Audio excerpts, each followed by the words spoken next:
2013 সাল, 14 সাল, 15 সাল, তারপর থেকে আমি স্টপ হয়ে গেছি। তারপর থেকে আমি আর কোনো বার্তা, ফেসবুকে লেখালেখি এগুলো সব আমার স্টপ হয়ে যায়। কেন স্টপ হয়ে যায়? যখন আমি আমার নীতি কথাগুলো বলতে পারি না, তখনই আমাকে বাধ্য হই যে আমার মুখ বন্ধ করতে।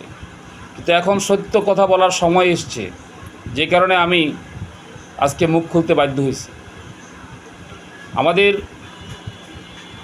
স্বরাষ্ট্র উপদেষ্টা মহোদয়, উনি অত্যন্ত বিচক্ষণ ব্যক্তি এবং ভালো মানুষ।